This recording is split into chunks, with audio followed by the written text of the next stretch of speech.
Nung hindi pa siya nagbisita doon, 4 na buwan ako nakamukmuk lang doon sa kwarto ko. Sa kadalihalanan ng ganito yung nangyari sa akin.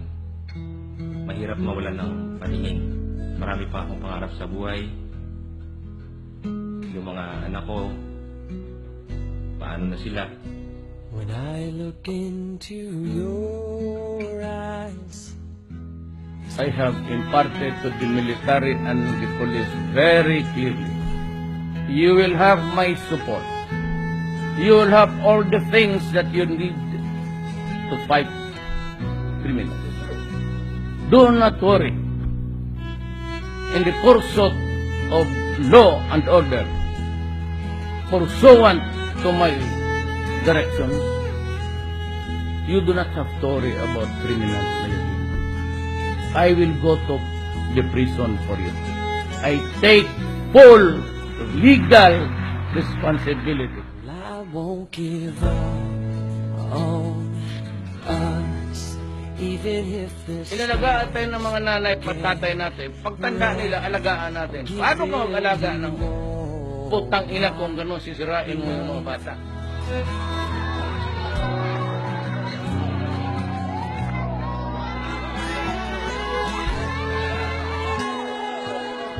Ikaw lang yung saling presidente na nag-ikot lahat ng mga kampo, sir. Lahat ng mga, kahit batalyon, sir, pinuntahan mo na. Kaya, napakasinsiro ng, yan talaga yung leader talaga na sincero sa kanyang ginagawa.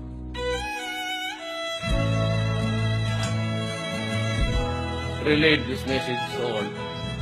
Masakit talagang may mamatay sa pamilya. Oo yan. It's not easy. But you know, not every Filipino is given the chance to die for his country. Your husband, Gary, died for his country. Hero yan siya. Hindi lahat pwede. Hindi tayo lahat pulis magipaglaban sa mga masasama. Army.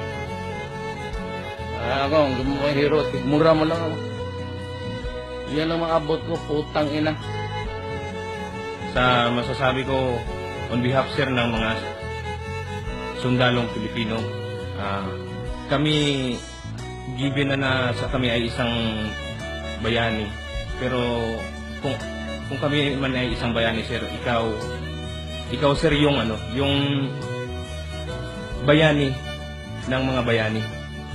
Ikaw yung bayani namin, sir. Ikaw yung nagbigay buhay. Ikaw yung nagbigay buhay, sir.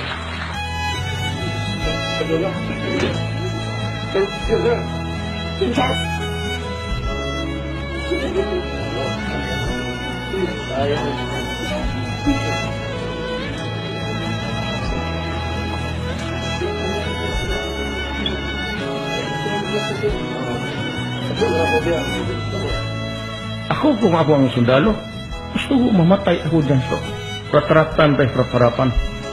Bakit ako magpamili ng kamatayan na anong edad o basta ako sundalo. Ako'y handang mamatay. Sir, maraming salamat, sir. Wala man kaming maibagay na material na bagay sa iyo, sir, pero ang